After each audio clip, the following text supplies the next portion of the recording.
in the third part of the chapter first of math, we discuss about the decimal expansions, kinds of it, terminating decimals and non-terminating decimals, and the two parts also of the non-terminating decimals, repeating decimals and non-repeating decimals. Students, previous video में भी मैंने discuss किया था आपको decimals का विषय में।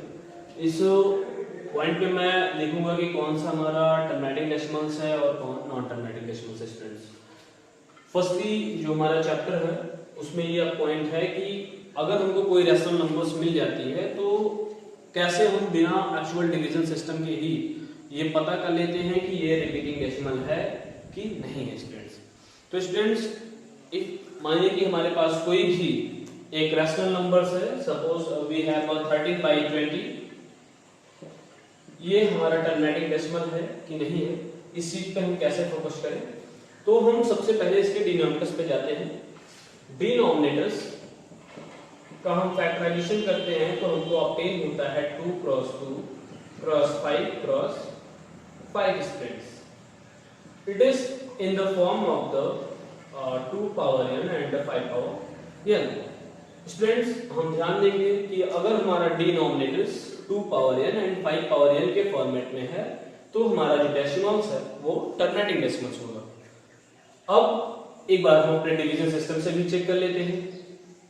हाँ, एक चीज विशेष रूप से ध्यान देंगे कि 2 एंड 5 के अतिरिक्त कोई भी इसका फैक्टर और डिजिट नहीं होना चाहिए एक्सेप्ट 2 एंड 5। आइए हम चेक कर लेते हैं अपने सॉल्यूशंस को। 13 divided by 20, then we have, after putting the decimal, we have the 6 120 and also here will be 105। Students, terminating decimals की एक और प्रॉपर्टी होती है कि उसका रिमाइंडर हमेशा 0 आता है। स्टूडेंट्स, जो कि आपको इस एग्जांपल्स के माध्यम से भी रिप्रेजेंट हो सकता है। अगर हमको इसको डेसिमल एक्सपेंशन में लिखना है तो इसको हम लिख सकते हैं 0.65 स्टूडेंट्स। और दूसरा हमारा students non terminating decimals, I mean the एक ऐसा डेसिमल एक्सपेंशन जो कभी टर्मिनेट ना हो, अर्थात रिमाइंडर नेवर विल बी 0। इसका जो रिमाइंडर है वो कभी भी 0 नहीं हो सकता स्टूडेंट्स। और नॉन टर्मिनेटिंग डेसिमल्स को भी 2 पार्ट्स में डिवाइड किया गया स्टूडेंट्स। फर्स्ट है रिपीटिंग डेसिमल्स और इसी का जो सेकंड पार्ट है वो है non repeating decimals. Repeating decimals क्या है स्टूडेंट्स? जो कंटिन्यूअसली रिपीट हो कोई चीज, कोई डिजिट स्पेशली 1 2 3 या मोर देन 4 टाइम्स कंटिन्यूअसली हम ऑब्टेन करें, वो हमारा रिपीटिंग डेसिमल्स हो गया। और नॉन रिपीटिंग है ठीक अपोजिट है कि इसका भी रिमाइंडर कभी 0 नहीं होता है, लेकिन जो इसके डेसिमल्स हैं वो रिपीट नहीं होते हैं। जो डेसिमल प्लेसेस हैं वो रिपीट नहीं होते हैं। जैसे अभी इसका अगर हमको रिपीटिंग डेसिमल्स को अगर लेना है, कोई अगर सपोज करते हैं कि मेरे पास एक एग्जांपल है 1/3 स्टूडेंट्स। 1/3 को हम कैसे बोल सकते हैं कि ये रिपीटिंग डेसिमल्स है? पहली चीज तो इसका जो फैक्टर है डिनोमिनेटर्स का वो 2 power n and 5 power n के फॉर्मेट में नहीं होता है स्टूडेंट्स। तो अगर उस फॉर्मेट में नहीं है तो ये हमारा रिपीटिंग डेसिमल या नॉन रिपीटिंग डेसिमल्स हो सकता है। At last non terminating decimal नहीं है। आइए हम अब इसको चेक करते हैं कि ये रिपीटिंग डेसिमल्स है कि नॉन रिपीटिंग डेसिमल्स है। स्टूडेंट्स, हम हमेशा रिपीटिंग डेसिमल और नॉन रिपीटिंग डेसिमल्स जो हमारा रैशनल नंबर्स होता है उसके क्वोशिएंट पे डिपेंड करता है। जैसे 1/3 को अगर हम डिवाइड करते हैं स्टूडेंट्स, आप डिवीजन जानते हैं, इसके मैं डायरेक्टली कर रहा हूं 0.3332 इनफाइनाइट टाइम्स तक मिलता है मुझे।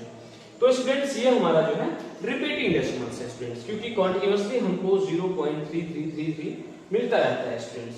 और नॉन रिपीटिंग डेसिमल्स में सिंपली हम कोई भी वैल्यू ले सकते हैं। जैसे मान लीजिए हमारे पास 1/7 है स्टूडेंट्स, हम इसको डिवाइड करते हैं तो हमको something 0.14285 something more than it, ऐसे ही हमको वैल्यूज ऑब्टेन होती रहती है स्टूडेंट्स। तो इधर हम देखते हैं कि 3 हमारा जो है कॉन्टिन्यूअसली, या हम इसको ऐसे भी रिप्रेजेंट कर सकते हैं 0.3 बार कर सकते हैं स्टूडेंट्स। बार मतलब होता है नॉन टर्मिनेटिंग बट रिपीटिंग, इसको हम बोल सकते हैं कंप्लीटली अगर एक साथ बोलते हैं नॉन टर्मिनेटिंग रिपीटिंग डेसिमल्स। और इसको हम बोल सकते हैं नॉन टर्मिनेटिंग, नॉन रिपीटिंग और नॉन रिकरिंग डेसिमल्स। कभी कभी रिकरिंग भी मिलता है, ध्यान देंगे स्टूडेंट्स। लेकिन इसमें जो है, जो हमारे डिजिट्स है यहाँ तक 14285 है, तो ये कहीं भी किसी भी प्लेस पे एग्जैक्ट नहीं आ रही है। मतलब अगर 1 आया तो 14 के बाद 14 नहीं आया, 28 आया, 5 आया, समथिंग मोर देन भी पॉसिबल है कि इसके बाद भी और कुछ भी आ सकता है। या फिर अगर और भी जब अगर आपको डेसिमल एक्सपेंशन में एग्जांपल्स मिलते हैं तो 0.10012304 ऐसे करके भी जो आपके मिलते हैं, ये सभी हमारे नॉन रिपीटिंग डेसिमल्स के एग्जांपल्स हैं स्टूडेंट्स। हमको जो पहला हमारा इस चैप्टर का जो पहला क्वेश्चन है वो ये है कि right the following in decimal form and say what kind of decimal expansion each। Students हमारा जो चैप्टर है वो 1.3 बेस्ड ऑन एनसीईआरटी है। एनसीईआरटी का जो चैप्टर फर्स्ट का 1.3 एक्सरसाइज का जो पहला क्वेश्चन है वो है कि 36/100 एक फ्रैक्शन है, उसको आपको बताना है बिना डिवीजन सिस्टम के, डायरेक्ट सिस्टम के मेथड से कि ये हमारा टर्मिनेटिंग डेसिमल है कि नॉन टर्मिनेटिंग डेसिमल है स्टूडेंट्स। और नॉन टर्मिनेटिंग डेसिमल्स कैसे पता करते हैं वो मैंने आपको बताया, और टर्मिनेटिंग डेसिमल्स कैसे पता करते हैं वो भी मैंने आपको बताया। सपोज करते हैं 36/100, आप प्रीवियस क्लासेस में भी पढ़ चुके हैं इस सब चीजों के विषय में। 36/100 को अगर आप डायरेक्टली लिखते हैं तो प्रीवियस नॉलेज के हिसाब से आप इसको डायरेक्ट 0.36 लिख सकते थे। लेकिन स्टूडेंट्स हमको अपने मेथड्स को फॉलो करना है, रूल्स को फॉलो करना है, तो आइए हम इसका जो है क्या करते हैं, फैक्टराइजेशन करते हैं। 100 का फैक्टराइजेशन जब हम करते हैं तो हमको ऑब्टेन होता है 2 क्रॉस 2 क्रॉस 5 क्रॉस 5 स्टूडेंट्स। आप देखेंगे इसको, ये हमको मिल गया 2 power n and 5 power n के फॉर्मेट में स्टूडेंट्स।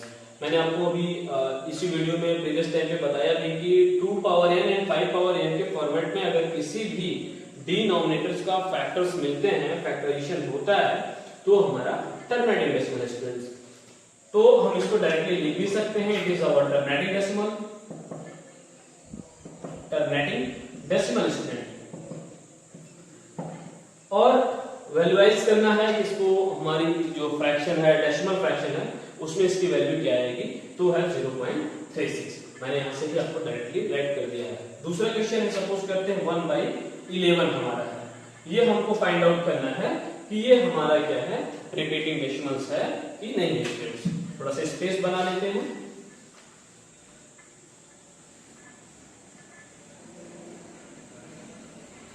जो भी हमारा डिस्कशन है वो नॉन टर्मिनेटिंग डेसिमल्स पे है।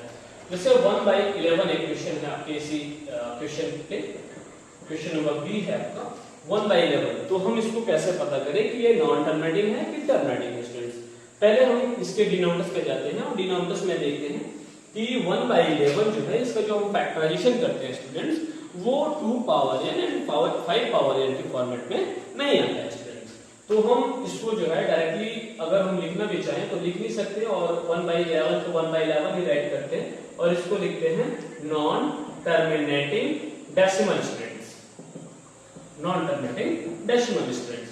अब इसमें एक और चीज मैंने आपको दो चीज दिखाई नॉन टर्मिनेटिंग डेसिमल्स हैं, that is terminating decimals and non terminating repeating decimals students, sorry repeating decimals and non repeating decimals. आइए हम इसको फाइंड आउट करते हैं कि ये रिपीटिंग डेसिमल है कि नॉन रिपीटिंग डेसिमल है स्टूडेंट्स। आइए फिर हमको क्या करना है, हमको डिवीजन सिस्टम में अपने जाके इसका क्वोशिएंट निकालना है स्टूडेंट्स। तो हम जैसे क्वोशिएंट निकालते हैं हमको ऑब्टेन होता है क्या कि जो हमारा वैल्यू है, जो हमारा क्वोशिएंट है वो 2 टाइम्स 3 टाइम्स जो है 0.9 हमारा जो है रिपीट हो रहा है स्टूडेंट्स। तो हम इसको बोल सकते हैं it is the example also of the repeating decimal of non terminating students. इसके बाद जो हमारे क्वेश्चंस है वो है question number 2, that is you know that, question number 2 है आपका 1.3 से, you know that 1/7 the value of it 0.142857 can it is repeated, can you predict what the decimal expression of 2/7 3/7 4/7 etc। Students इस question में जो कहा गया है वो कहा गया है ये कि यदि हमारा 1/7 का वैल्यू 1/7 का एक रैशनल नंबर दी गई है, उसकी वैल्यू दी गई है, उसके जो मल्टीपल्स है उसके वैल्यूज को जो है बिना हमें किसी मल्टीप्लिकेशन अदर सिस्टम का यूज किए या उस 2/7 का डायरेक्टली हम कैसे एग्जैक्ट निकाल सकते हैं, यही हमारा क्वेश्चन स्टूडेंट्स। तो क्वेश्चन नंबर 2 का जो क्वेश्चन है उसका हम सॉल्यूशन करते हैं। तो हम आपको बताते हैं यहाँ पे गिवन है हमको solution 1/7 is equal that 0.142587 at 5 ठीक है, ये हमारा हमको गिवन है स्टूडेंट्स। हमको फाइंड आउट किसकी करनी है वैल्यू 2/7 की स्टूडेंट्स, 3/7 की स्टूडेंट्स एंड 4/7 की स्टूडेंट्स। अगर आप ध्यान से देखेंगे तो 1/7 के ये सब जो है मल्टीपल्स है स्टूडेंट्स। जैसे 1/7 में अगर हम 2 से मल्टीप्लाई करते हैं तो हमको 2/7 मिलता है, और 3 से मल्टीप्लाई करते हैं तो 3/7 मिलता है, और 4 से मल्टीप्लाई करते हैं 4/7 and 5 will be for the 5/7। हम इसको इस फॉर्मेट में भी राइट कर सकते हैं। For the 2/7 we can write here 1/7 into 2. For the 3/7 we can write here 1/7 multiplied by 3, and the 4/7 will be 1/7 into 4 students। हमको 1/7 की वैल्यू ऑब्टेन है, आपको क्वेश्चन में दिया गया है 1/7 इज इक्वल दैट 0.14287 स्टूडेंट्स। आइए हम अपनी वैल्यूज को रख के डायरेक्टली हम इसका जो है वैल्यूज निकालें 2/7 का, 3/7 का, 4/7 का। तो 2 इंटू हम राइट कर सकते हैं 0.14287 स्टूडेंट्स। मल्टीप्लाई करना है 2 से 7 जा 14 का 4 कैरी 1, 2 5 जा 10 1 11, 2 8 जा 16 1 17 कैरी 1, 2 2 जा 4 1 5 स्टूडेंट्स, 2 4 जा 8 एंड 2 2 जा 2 1 जा 2 is equal to 0.285714। Same as हम इसकी भी वैल्यू जो है मल्टीप्लाई करके निकालेंगे 3/7 का भी एंड 4/7 का स्टूडेंट्स। जो अगला क्वेश्चन है हमारा वो है, अगर कोई decimal expansion non terminating repeating decimals है, 2 डेसिमल्स हमारे रिपीट हो रहे हैं, 3 पॉइंट्स प्लेस वैल्यू तक हमारी जो डेसिमल्स है वो रिपीट हो रही है, तो उसको कैसे हम जो है फ्रैक्शन में कन्वर्ट करेंगे स्टूडेंट्स। आइए हम वो आपको सिखाते हैं स्टूडेंट्स। अब जो हमारा टॉपिक है वो है converting the non terminating decimals into rational numbers. So हमारा जो फर्स्ट क्वेश्चन है इसका 0.6 बार है स्टूडेंट्स। लिख देते हैं हम यहां पे डेसिमल्स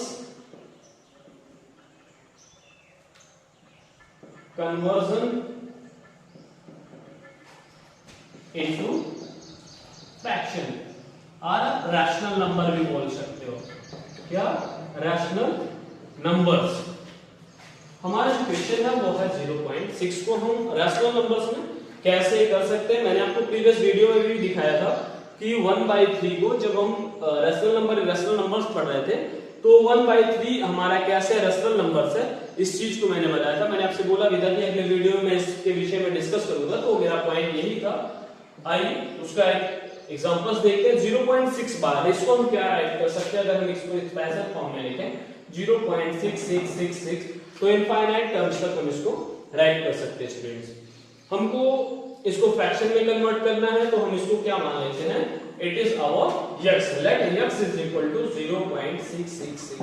स्टूडेंट्स थोड़ा सा आपको कंफ्यूजन ये होता है कि 10 से मल्टीप्लाई क्यों करते हैं, 100 से क्यों करते हैं, थोड़ा सा हम आपको पहले बता दें। अगर एक डेसिमल हमारा रिपीट हो रहा है, कंटिन्यूअसली एक डेसिमल रिपीट हो रहा है और वो डेसिमल के जस्ट बाद है, तो हम 10 से करते हैं। अगर 2 हो रहा है तो 2 से करते हैं। अगर हमारा थर्ड प्लेस पे है और सिर्फ एक ही हमारा रिपीट कर रहा है तो हम 100 से मल्टीप्लाई करते हैं students.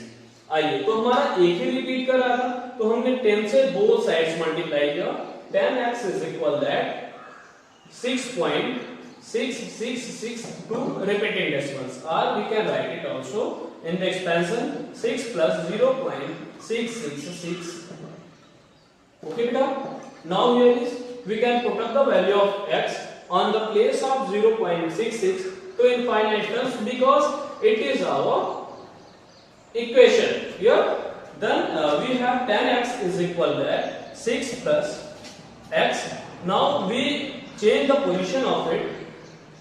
tan x minus x will be equal to 6. After subtracting, then we get 9x is equal to 6. And now in last stage of our question, 6 by 9, it is our answer, or you can simplify it 3 by 2 by 3 students. That is our equations. एक और इसी का question है, वो 2 और 3 decimals हमारे repeat हुए हैं, वो है हमारा स्टूडेंट्स क्वेश्चन 0.001 स्टूडेंट्स। हमारा ये तीनों जो डेसिमल पॉइंट्स हैं वो तीनों कॉन्टिन्यूअसली रिपीट हो रहे हैं स्टूडेंट्स। सेम है, जिसी तरह क्वेश्चन हमको ये करना है, जैसे उसमें हमने 10 से, इसमें 10 से मल्टीप्लाई किया है, उसमें हम 100 से मल्टीप्लाई करेंगे स्टूडेंट्स। आपको कुछ कंफ्यूजन होगा तो ये इस सॉल्यूशन के साथ आपका कंफ्यूजन भी दूर हो जाएगा स्टूडेंट्स। आइए हम स्टडी करते हैं इसके विषय में। Let x is equal that 0.001001 to infinite terms. Students मैंने आपको पहले भी बताया था, अगर हमारा 3 डेसिमल तक रिपीट हो रहा है तो हम इसको जो है 1000 से मल्टीप्लाई करेंगे, सॉरी 1000 से मल्टीप्लाई करेंगे। Then multiplying the both sides, applying the both sides by 1000, then we have 1000x is equal that 1.001001 to infinite terms. Here we can value of x is equal to, we can also write from here 1 plus 001 with the decimal 0.001. We can put up it the value equal to x. Now we can write here 1 plus x students. Then we have it is in the form of algebraic expressions. Now we change it into the fraction. Just how 1000x subtracted from x is equal to 1, 999x is equal to 1. Then we have x is equal to 1 by 999. It is our solution students. Now the next question is, how can we recognize the rational numbers which is in the format of the rational or irrational students? Students जो हमारा question number 9 है chapter 1.3 का, वो है classify the following numbers as rational और irrational students. जैसे हमको कुछ अगर फ्रैक्शंस में दिए रहे या टर्मेटिक डेसिमल्स में, स्क्वायर रूट्स, क्यूब रूट्स में रहे, तो हम उसको कैसे फाइंड आउट कर सकते हैं कि ये रैशनल है कि इरेशनल नंबर है। स्टूडेंट्स पहले हमको ध्यान क्या देना होता है कि हम उसको उसके स्टैंडर्ड फॉर्मेट में लेके जाएं। जैसे हमारा पहला जो क्वेश्चन है वो है √23 स्टूडेंट्स। हमको ये ध्यान देना है कि क्या ये अंडर रूट के बाद इसकी जो वैल्यू है वो क्या कुछ आएगी क्या, अगर आएगी तो आएगी क्या। तो स्टूडेंट्स थोड़ा सा हम जनरली आपको ये बताते हैं, √23 में 23 हमारा जो है ये एक प्राइम नंबर है स्टूडेंट्स। प्राइम नंबर आप जानते हैं जिसका फैक्टर या तो खुद वो संख्या होती है या फिर 1 होता है, अर्थात जो इसका स्क्वायर रूट आएगा वो टर्मिनेटिंग नहीं है हमारा, इसलिए ये क्या है हमारा इरेशनल नंबर है स्टूडेंट्स। क्या है हमारा इरेशनल नंबर है। उसके बाद जो हमारा सेकंड है स्टूडेंट्स, इसी में √225 अगर आप स्क्वायर से याद किए हैं तो आपके लिए बेनिफिशियल है कि आप डायरेक्टली इसको राइट कर सकते हैं, because √225 the square of the 50 तो स्टूडेंट्स 15 को 15/1 के रूप में भी राइट कर सकते हैं और इसको हम रैशनल भी राइट कर सकते हैं। It is our rational number students. इसी में जो हमारा नेक्स्ट क्वेश्चन है वो है स्टूडेंट्स 7 पॉइंट, जो हमारा थर्ड है 7.478 it is our repeating condition students. हम मैंने आपको बताया भी था कि अगर कोई हमारा फ्रैक्शन रिपीट होता है डेसिमल फ्रैक्शन, वो हमारा जो है रैशनल नंबर्स होता है स्टूडेंट्स। लेकिन थोड़ा सा हमको इसमें सावधानी बरतनी पड़ती है, हमको अलर्ट रहना पड़ता है, क्योंकि मैंने आपको प्रीवियस किसी भी वीडियोस में ये नहीं बताया कि आपको एक साथ इसको कैसे करना है स्टूडेंट्स। थोड़ा सा इसमें आप ध्यान देंगे, जब आप इसको फ्रैक्शन में कन्वर्ट करना प्रारंभ करेंगे तो आप इस 7 को साइड ऑफ कर लेंगे या हटा देंगे इसको, तो आपको ये मिल जाएगा 0.478 रिपीटिंग डेसिमल्स मिल जाएगा स्टूडेंट्स। या इसको इस फॉर्मेट में राइट कर सकते हो 7 + 0.478 on the repeating mode. Students आप अब इसी को फ्रैक्शन में निकालिएगा और उसको 7 से ऐड करके आप अपने आंसर्स को निकालिएगा। एट लास्ट अगर हम आपको पहले भी वीडियोस में बता चुके हैं कि हम दो रैशनल नंबर्स को जब आपस में एक दूसरे के साथ जोड़ते हैं तो हमको एक रैशनल नंबर ही ऑब्टेन होती है स्टूडेंट्स। क्या ऑब्टेन होती है स्टूडेंट्स? Rational number. आप इसका वैल्यू निकालेंगे अभी प्रीवियस क्वेश्चन के माध्यम से, और 7 हमारा एक रैशनल नंबर है, उसके माध्यम से आप इसको निकालेंगे स्टूडेंट्स। और इस टॉपिक में जो भी विशेष क्वेश्चंस थे मैंने आपको बताया। आगे जो हमारा डिस्कशन होगा अगले वीडियोस में वो होगा representing real numbers on the number line students, जो हमारा चैप्टर 1.4 बेस्ड ऑन एनसीईआरटी पे होगा। अगर स्टूडेंट्स आपको चैप्टर फर्स्ट एक्सरसाइज में, सेकंड एक्सरसाइज में या फिर थर्ड एक्सरसाइज में अगर कोई प्रॉब्लम है तो आप मेरे पर्सनल व्हाट्सएप नंबर 7704967292 पर या फिर आप मां भगवती इंटरनेशनल एकेडमी के यूट्यूब चैनल पे भी कमेंट कर सकते हैं, या फिर व्हाट्सएप नंबर जो एकेडमी का है 9838303386 पे भी कमेंट कर सकते हैं। मैं आपको जो है अगले वीडियोस में उन सब का जो है सॉल्यूशन आपको दूंगा, और अगर कनेक्ट रहते हैं आप तो मैं आपको मैसेज के माध्यम से भी उस चीज को सॉल्व करूंगा। थैंक्स।